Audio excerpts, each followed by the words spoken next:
Hit అవుతుంది అనేది నమ్మకం నాకు కానీ శేఖర్ కమ్ల గారికి కానీ. కానీ మేము ఒక మాట అనుకున్నాం, ఏమంటే శేఖర్ కమ్ల సార్ అన్నారు, మనల్ని మనమే జయించాలి సార్, మనం తేజ గారు మనల్ని జయించాలి. మన పాటకు వచ్చిన రెస్పాన్స్ ఉంది కదా, వచ్చిండే పాటకి, దాన్ని మించి మనం ప్రయత్నం చేద్దాం సార్ అంటే, తప్పకుండా సార్, డెఫినెట్గా. అప్పుడే నేను గుర్తు చేసుకున్నాను, ప్రపంచాన్ని జయించడం కంటే మనల్ని మనం జయించడమే గొప్ప విషయం కదా. అది ఏ రకంగా కూడా కావచ్చు, అన్ని రకాలుగా.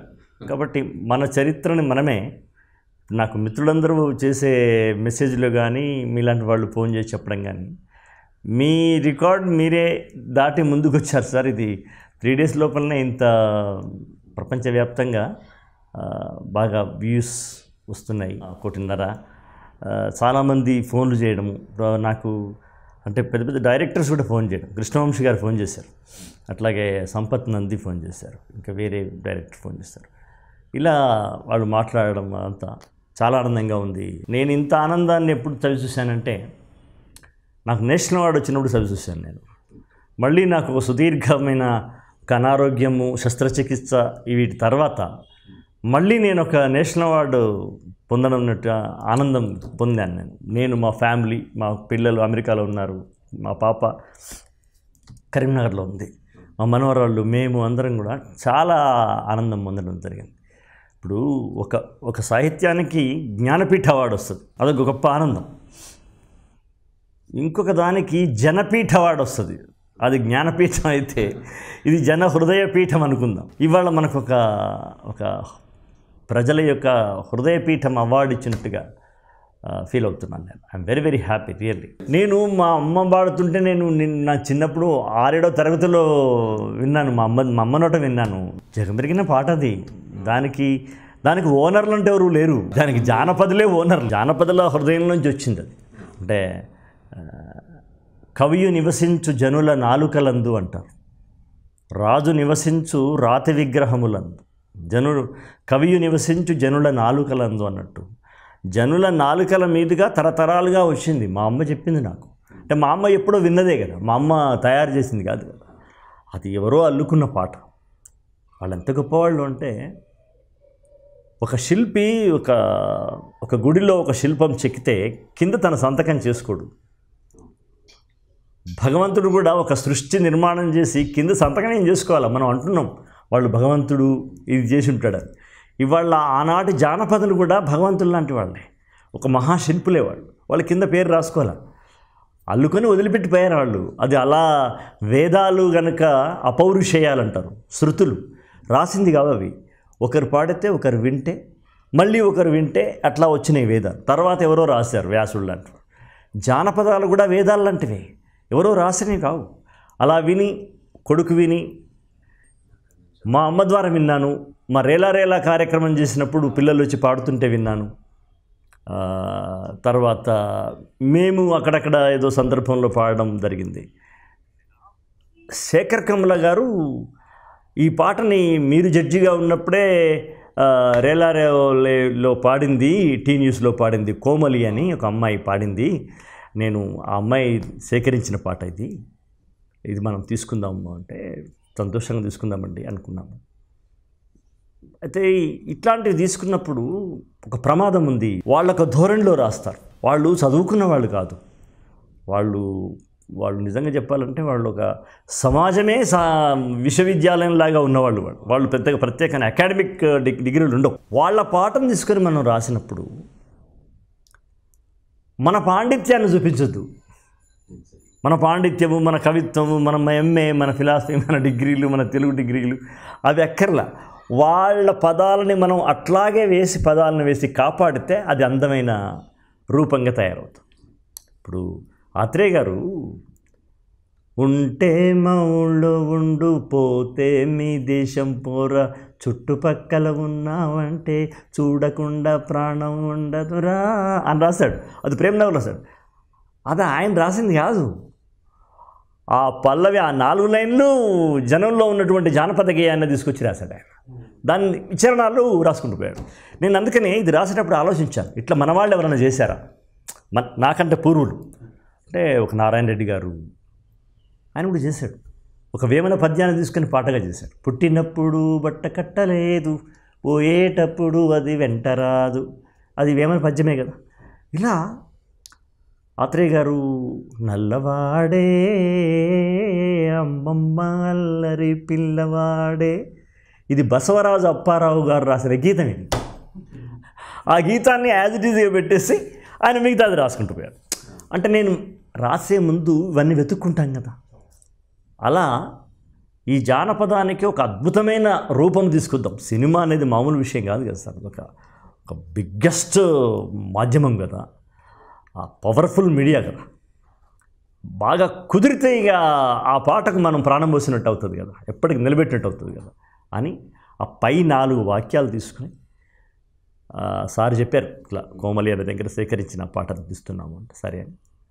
సారు శేఖర్ సార్ సినిమాలన్నీ గుర్తు చేసుకుని, ఆయన సినిమాలు చూడండి మీరు, ఆనంద్ కాడ నుంచి ఫిదా దాకా ఆయన హీరోయిన్లు అందరూ పైకి అందంగా, సౌమ్యంగా, సౌకుమార్యంగా, విజ్ఞానంగా, రకరకాలుగా ఉంటారు. కానీ లోపల ఒక తిరుగుబాటు వ్యక్తిత్వం ఉంటుంది. లెక్క చేయరు. వాళ్ళ హృదయం హర్ట్ చేస్తే తిరగబడేటువంటి క్యారెక్టర్ ఉంటుంది. అంటే ఒక ఫైర్ ఉమెన్స్ కనబడతారు మనకు, ఫైర్ హీరోయిన్స్, ఫైర్ ఉన్నవాళ్ళు. నేను సెకండ్ చరణంలో ఆ ఫైర్, శేఖర్ కమ్ముల గారి యొక్క ఫైరు, కథానాయకుల్లో ఉండే ఫైర్ నేను అందులో పెట్టాను. ఫిరంజ్ఞానం చూడండి, శివంజ్ఞానంలో కానివ్వండి, అది శేఖర్ కమ్ముల గారి హీరోయిన్స్ పాత్రల సృష్టిలో ఉన్నటువంటి ఫిలాసఫీ. అది ఇవన్నీ చేసి రాయడం జరిగింది. దేవుడు దయ అనుకోండి, లేదా నన్ను శేఖర్ కమ్ముల గారు ఆఫ్టర్ సర్జరీ తర్వాత నన్ను మళ్ళీ రైటర్గా పునర్జీవితాన్ని ఇవ్వడం అనుకోవచ్చు.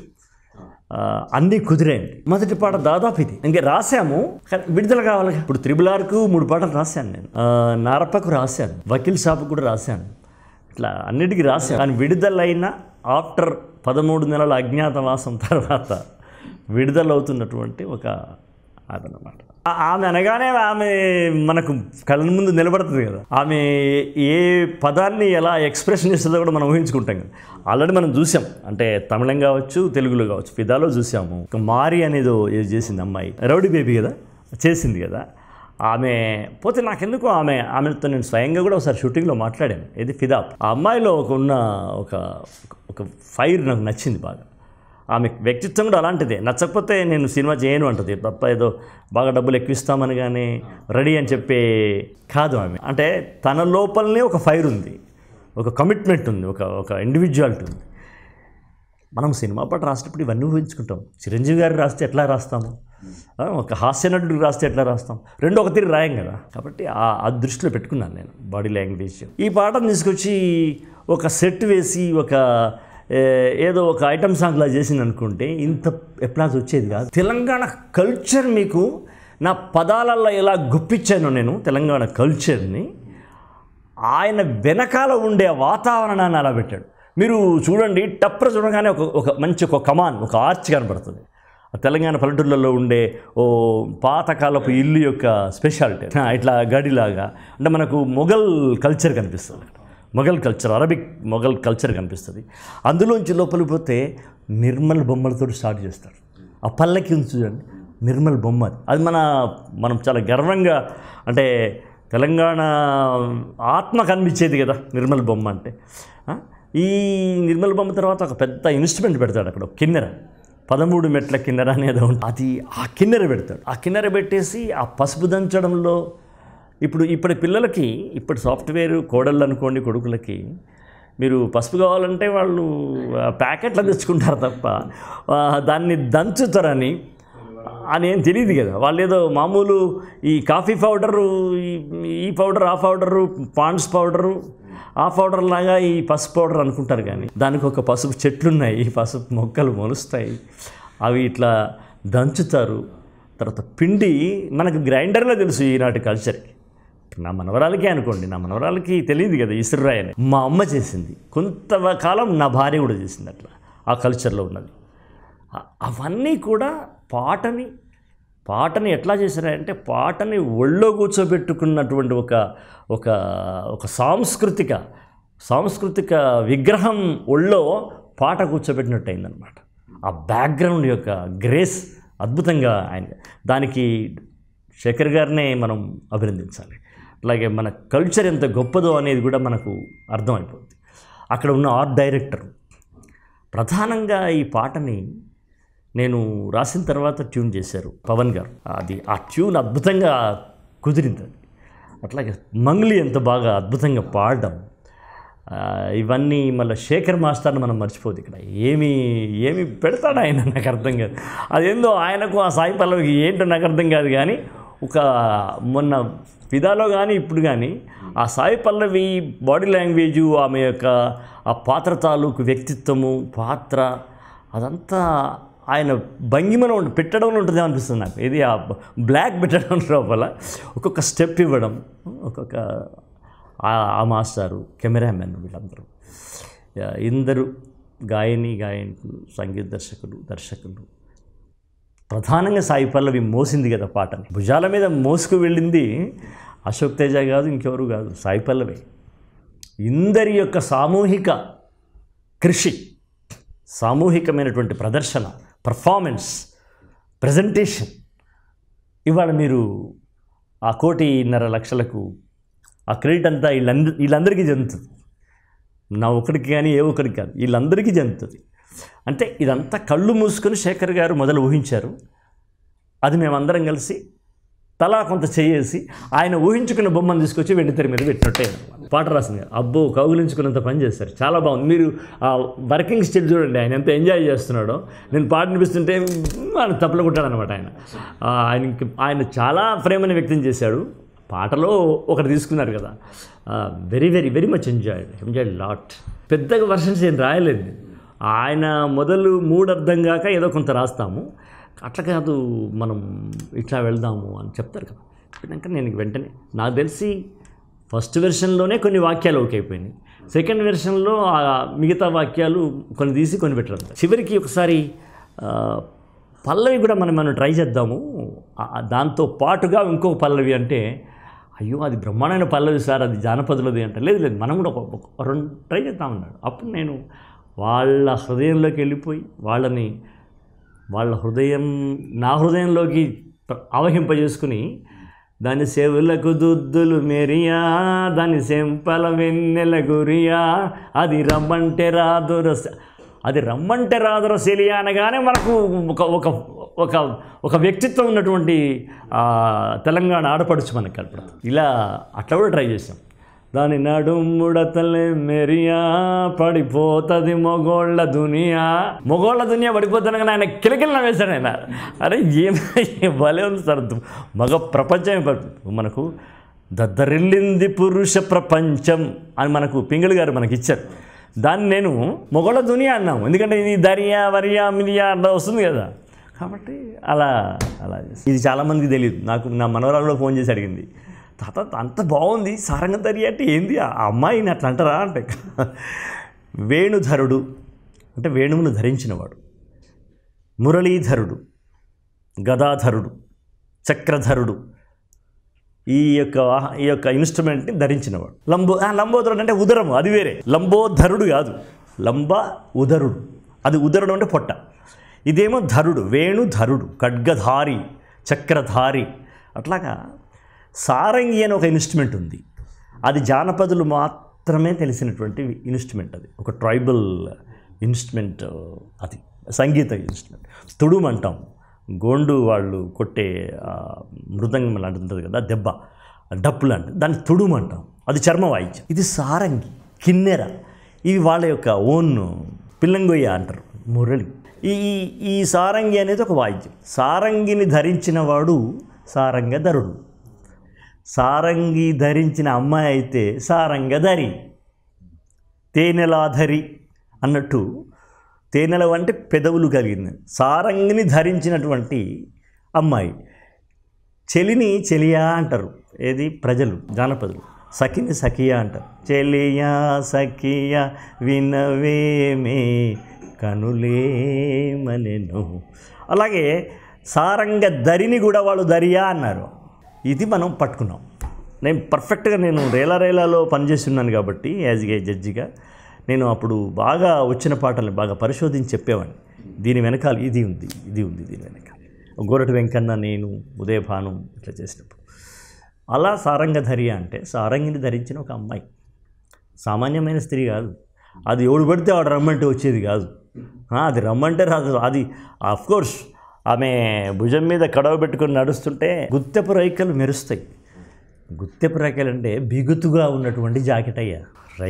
రైక అంటే ఇప్పుడు హుక్స్ ఉంటాయి కదా, హుక్స్ ఉంటే జాకెట్టు, హుక్స్ లేకుండా గుండీలు ఉంటే గుండీలు రైక. గుండీలు కూడా ఉండవు కొన్ని, ఇలా వచ్చి ఇక్కడ ముడేస్తారంతే, దాన్ని రైక అంటారు. పల్లెటూళ్ళలో మొదలు టైలర్స్ లేని కాలంలో వాళ్ళు చేతి మీద కుట్టుకున్నప్పుడు ఆ రైకను కుట్టుకునేవాడు. అయితే గుత్తెపు రైకలు అంటే చాలా ఫిట్గా ఉన్నాయి అన్నమాట. అంటే ఆమె బాడీకి ఆ రైకలకు సైజు తక్కువైందనమాట. ఎప్పుడైతే రైక సైజు తక్కువైతే అమ్మాయి యొక్క అవయవాలు బాగున్నప్పుడు ఏమవుతుందంటే స్పష్టంగా కనిపిస్తుంటుంది కదా ఆ పర్వాలు, ఆ యొక్క రూపురేఖలు స్పష్టంగా. గుత్తెపు రేఖలు అంటే బిగ్గరగా ఉన్న రేఖలు ఎందుకు మెరుస్తున్నాయి? పైనుంచి కడవ పెట్టుకుంటే వాటర్ వస్తుందిగా, వాటర్ తడుస్తుంది కదా, రైక తడిసింది. అది కూడా చాలని బిగ్గిదిగా ఉన్న రైక, అందుకనే ఆ అందం స్పష్టంగా కనబడుతుంది, అందరిసినట్టుగా. అందుకనే దాని గుత్తెపు రేఖలు మెరియ. అలాగని నువ్వు రమ్మంటే రాదురా సెలియా, దాని పేరు సారంగధర్య. అత్తాది ఉత్తాది కాదు, అల్లాటప్ప కాదు అంటాం కదా, అల్లాటప్ప కాదు ఎవడనుకుంటున్నావు అంటాం కదా, అట్లాగే అది ఉత్తుతుంది కాదు, సారంగధర్య. అది నాకేదో ఒక ఫంక్షన్ సందర్భంలో తెలంగాణలో ఉన్న పల్లెటూరులో జరిగే ఏదో భోజనాలు అవన్నీ తయారు చేసి ఒక మంచి ఫంక్షన్లో వస్తుంది అని చెప్పాడు. అట్లాగే అనుకున్నాం. అక్కడ ఎక్కడ మీకు మరి మొత్తం పాట వస్తే మనకు తెలీదు, అందులో మరి హీరో ఉంటారా లేదా అని. కానీ నేనైతే ఆ అమ్మాయిని కేంద్రీకరించుకొని రాశాము. అది మనం ఎక్స్పెక్ట్ చేయలేం కదా. అది మంగ్లీకి రావచ్చు, లేదా పవన్కి రావచ్చు, లేదా శేఖర్ మాస్టర్కి రావచ్చు, నాకు కూడా రావచ్చు. నేను అవార్డు ఏమి ఎక్స్పెక్ట్ చేయట్లేదు. నాకు సంతోషం ఏంటంటే శ్రీశ్రీ వాక్యం తీసుకుని వాటిని చెడగొట్టకుండా నేషనల్ అవార్డు తీసుకున్న నేను సైతం రాశాను. జానపదుల యొక్క పదం తీసుకుని వాటిని చెడగొట్టకుండా వాళ్ళ యొక్క సేత, వాళ్ళ అల్లికకు భిన్నం లేకుండా, వ్యతిరేకత లేకుండా ఇది రాశాను. అదేమో చాలా ఉపరితలమైనటువంటి భాష వాడాల్సి వచ్చింది. అగ్ని నేత్ర మహోగ్ర జ్వాల అట్లా వాడాం. ఇదేమో దాని కాళ్ళకు ఎండి గజ్జల్ లేకున్నా నడిస్తే గల్గల్. ఇది కూడా ఒక కొత్త అలంకారం. ఏం లేదు నీ దగ్గర అన్నట్టే ఆమెను బాగా మెచ్చుకున్నట్టే. గజ్జలకి ఎండి గజ్జలు ఉన్నాయి ఏమన్నా, కానీ నడిస్తే గుండెలో గలగలమంటుంది మనకు. ఆమె కొప్పులు ఏమన్నా మల్లెపూల దండలున్నాయా, కానీ నీకు చెక్కలు గుళ్ళు పెట్టినంత ఆనందం అవుతుంది. నాది వైట్ షర్టు, ఆమె కురుడు ఎంత నల్లటివి అంటే పొరపాటు నా జడ మన షర్టుకు తగిలితే బ్లాక్ అయిపోద్ది ఇది అని. అట్లాగే ఇంకొక అర్థం ఏంటంటే జడ తగలగానే నల్లబడేది ఒక షర్టే కాదు, నీ పురుషాహంకారం కూడా. ఆమెను ఏదో ఎక్స్పెక్ట్ చేస్తాడు వాడు, కానీ ఒక చూపు చూసి ఇట్లా అన్నది అనుకోండి, అమ్మో ఇది మనకు పడే క్యారెక్టర్ కాదురా బాబు అని చెప్పి వాడి యొక్క మొహం నల్లబడిపోద్ది. షర్ట్ నల్లబడుతుంది, పురుషాహంకారం నల్లబడుతుంది. అమ్మాయిలను చులకనగా ఆలోచించేటువంటి ప్రతి వాడికి ఇష్టపడిపోద్ది అనే ఉద్దేశంలో అంగి నల్లంగి అని రాశా. మొహం నల్లబడిపోయింది అంటారు కదా, అలా జడ దాకితే మొహం నల్లగైపోద్ది, షర్ట్ నల్లగవుతుంది. అట్లాగే ఆమె కురుడు ఎంత బ్లాకీస్ అన్నది కూడా చెప్తాం అనమాట. తెనాలి రామలింగడు ఆముక్తమాల్యద పద్యంలో రాస్తాడు, పటపట దులుపర ఆమె కురులట ఎంత నల్లగా ఉన్నాయంటే పటపట దులుపరా అనే చీకట్లు అని రాస్తాడు. అంటే నీ నెత్తిలో మొత్తం పోయి చీకటి ఉన్నది, నువ్వు కనుక దులిపినావనుకో ఈ ప్రపంచానికి అప్పుడు సిమ్ముని చీకటి అవుతుంది అంటాడు. అంటే ప్రపంచంలో ఉన్న చీకటి అంతా ఆమె నెత్తిలో ఉంది, ఆమె జుట్టులో ఉంది, ఆమె జడలో ఉందని. అది నాకు చదువుకున్న గుర్తుంది కాబట్టి నేను అలా ఆ నలుపుతనాన్ని తీసుకోవడం, ఇలా ఎన్నో ప్రయోగాలు చేశాము. అయితే బాగా తెలివైన ప్రయోగాలు చేశాం, కానీ తేలికైన పదాలలో పెట్టాము. అది సక్సెస్ కావడానికి అదొక కారణం. చాలా నా పాండిత్యం ఉపయోగించి పెద్ద పదాలలో పెడితే దెబ్బతినిపోయేది. తెలివైనదే ఆలోచన, ప్రయోగం తెలివైంది, కానీ పదాలు తేలికైనవి. తెలుగులో ఉన్నవి, తెలంగాణలో ఉన్నవి, జానపదంలో ఉన్నవి. ఎక్కడ మీకు సెమీ ఫోక్లాగా అనిపించదు, లేదా ఏదో ఒక అంటే బాగా పండితుడు తెలిసినవాడు మేధావి రాసినట్టుగా ఉండదు. ఓ పల్లెటూరుడు అల్లుకున్నట్టుగానే ఉంటుంది. దాని గజ్జెలు అన్నాం, అందెలు అనలే, అందెలు అనలేదు, కింకిణులు అనలేదు. కరకంకణములు గలగలలాడగ చరణ కింకిణులు. చరణ కింకిణి అనగానే ఆ భాష వేరు, దాని బరువు వేరు. ఇక్కడ మనం బరువు చూడొద్దు, దాని బాధ్యత చూడాలి. ఆ పాటను మనం తీసుకున్న మన బాధ్యత కోసము ఆ మేరకే వెళ్ళగలిగాం.